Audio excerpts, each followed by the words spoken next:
এখন ডাক্তার বলছে bone marrow transfer করতে 60 থেকে 70 লক্ষ টাকা প্রয়োজন। Yes, Papa. No, Ammu. No, Ammu. আমাদের তো বাচ্চা একটাই। 3টা বছর আমি এভাবেই চলছি। আজ পর্যন্ত আমি শান্তিতে ঘুমাতেও পারি না, ঠিকমতো খাওয়া তো নিয়ে থাকবো। জন্মের পর মাত্র 3 বছর থেকেই ব্লাড ক্যান্সারের মতো মরণব্যাধি ক্যান্সারের সাথে লড়াই করছে মোহাম্মদ রিদওয়ান ইশতিয়াক রায়্যান। বাবার সামর্থ্য অনুযায়ী উন্নত চিকিৎসার জন্য প্রথমে নেওয়া হয় ভারতের চেন্নাইতে। পরবর্তীতে অর্থ সংকটের কারণে সেখানকার ডাক্তারের পরামর্শে ঢাকার একটি হাসপাতালে চিকিৎসাধীন রয়েছে রায়্যান। গত 1 নভেম্বরের দিকে বাচ্চার মাথা ব্যথা, আমার মাথা ব্যথায় উঠতে পারতেছিল না। তখন মানে যেটাই খাচ্ছিল ওটাই বমি করে দিচ্ছিল। তারপরে ডাক্তারের কাছে নিয়ে গেলাম, ওর যে ক্যান্সারের ট্রিটমেন্ট করে, যেটা গত 3 বছর থেকে আমরা ট্রিটমেন্টটা করতেছি। উনি বললো যে একটা টেস্ট করতে হবে। তখন ওর মানে মেরুদণ্ডের হাড় থেকে রস নিয়ে একটা টেস্ট করলো। তখন জীবাণুটা আবার মাথায় ফেরত এসেছে, মানে পুরো মাথায় জীবাণুটা ছড়ে গেছে, ক্যান্সারের জীবাণুটা। ছোট্ট এই শিশুর জীবন রক্ষায় প্রয়োজন ব্যয়বহুল উন্নত চিকিৎসা। ডাক্তাররা জানিয়েছেন প্রায় 60 থেকে 70 লাখ টাকা হলে রায়্যানের জীবন বাঁচানো সম্ভব। কিন্তু রায়্যানের বাইক রাইড করা পিতা মোহাম্মদ ইমরানের পক্ষে এত টাকা বহন করা প্রায় অসম্ভব। আমরা গত 2022 সালে আমার বাচ্চার ক্যান্সার ধরা পড়ে। আমার বাচ্চার ক্যান্সার ধরা পড়ার পর থেকে আমরা বাচ্চার চিকিৎসা করে আসতেছিলাম রানিং। গত 3 বছর বাচ্চার ট্রিটমেন্ট কন্টিনিউ করে আসছি। আশায় ছিলাম যে বাচ্চার পজিটিভ কিছু আসবে। আর মাত্র 2টা কেমো ছিল আমার বাচ্চার। তার মধ্যেই বাচ্চা অসুস্থ হয়ে সবকিছু কেমন যেন এলোমেলো হয়ে গেল। আমরা নিম্ন মধ্যবিত্ত ফ্যামিলি থেকে বাচ্চার গত 3 বছর বাচ্চার ট্রিটমেন্ট কন্টিনিউ করে আসছি। এখন ডাক্তার বলছে বোন ম্যারো ট্রান্সফার করতে 60 থেকে 70 লক্ষ টাকা প্রয়োজন, যেটা আমাদের জন্য ক্যারি করা খুব কষ্টের। রায়্যানের বাবা মোহাম্মদ ইমরান হোসাইন ও মা ঈশা মনির সন্তানের চিকিৎসার জন্য সর্বোচ্চ চেষ্টা চালিয়ে যাচ্ছেন। সন্তানের কথা ভেবে গত 3 বছরে তাদের সহায় সম্বল শেষ করেছেন।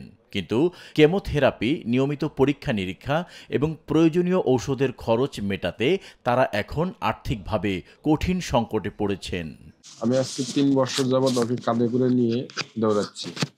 সত্য কথা বলতে কি, আমি এতটা পাষাণ হয়ে গেছি যে আমার বুকে পাথর তুলে দিলে অতটা কষ্ট পাবো, তার চেয়ে বড় পাষাণ আমি হয়ে গেছি। এই বাচ্চাকে নিয়ে আমার আর কোনো ডিসকুল আমি পাই না। কোনো জায়গায় যে একদিন রাখে যা থাকবো সেটাও আমি পারি না, যে কখন কোন মুহূর্তে কি হয় আমি নিজেও জানি না। আজকে 3টা বছর ঘুম কি জিনিস আমি 4 ঘন্টা ঘুমাই নাই। হয়তো সকাল ভোর 12টায় আমি বাসায় ঢুকি, আমি যেখানে কাজ করি 12টায় বাসায় যাই, 1টা 2টা বাজে বাচ্চা ঘুমায়, আবার আমি ঘুমাই। ফজরের সময় উঠে আমি বের হয়ে পাঠাও চালাতে। রাইট শেয়ার দেওয়া 10টা 12টা বাজে চকবাজার যা কিছু মালটাল নেই, কিছু পয়েন্ট আছে, পয়েন্ট থেকে মাল কিনে আবার মালগুলো ডেলিভারি করে আবার রাত্রে 12টা 1টা। 3টা বছর আমি এভাবেই চলছি। আজ পর্যন্ত আমি শান্তিতে ঘুমাতেও পারি না, ঠিকমতো খাওয়া তো নিয়ে থাকবো, শান্তিতে আমি ঘুমটাও পারতে পারি। পরিবারটির পক্ষ থেকে সমাজের বিত্তবান ও মানবিক মানুষের কাছে সাহায্যের হাত বাড়িয়ে দেওয়ার আহ্বান জানিয়েছেন রায়্যানের বাবা। শিশুর জীবন বাঁচাতে যে সহায়তা দেওয়া হোক তা তাদের জন্য অত্যন্ত মূল্যবান বলেও জানান রায়্যানের মা ঈশা মনির। দেশের মানুষের একটা সহযোগিতা কামনা করতেছি, যাতে আমার বাচ্চাটাকে বাঁচাতে পারি, আমরা বোন ম্যারো ট্রান্সফারটা করতে পারি। আরো সহযোগিতা ছাড়া মানে আমাদের পক্ষে আর কোনো কিছু করা সম্ভব হচ্ছে না, কারণ আমরা অলরেডি গত 3 বছর চিকিৎসা করে আসছি। এখন বাচ্চার পিছনে খরচ করার মতো আমাদের ওইভাবে কিছু নাই। আসলে আমাদের সহজে তো মিডিয়ার কাছে আসে না, বা মিডিয়ার কাছে আসার মতো বাধ্য হয়ে এমন পরিস্থিতি আসতে বাধ্য হয়েছি। 10-15 লাখের মতো দূর হইতো, তাও আমি মিডিয়ার কাছে বা মানুষের কাছে আমি হাত পাতি। ইনশাল্লাহ আমি নিজের শ্রম দিয়ে আমি এটা ক্লিয়ার করব।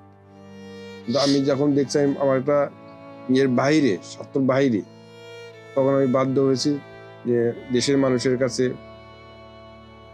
হাত পাতাচ্ছি যে আমার বাচ্চাটাকে জানি, তবু আমার বাচ্চাটাকে জানি আমার কোলে ফিরে রেখে যায়। বাচ্চা জন্য সবাই জানি একটু আগে আকুল ভাবে আগে আবেদন করছি। সাহায্য পাঠানোর ঠিকানা Dutch Bangla bank, agent banking. Account নাম এমডি ইমরান হোসাইন। অ্যাকাউন্ট নং 701751438378। বিকাশ ও নগদ পার্সোনাল নাম্বার 01715289515। নিরপেক্ষ, সত্য প্রকাশে আপোষহীন।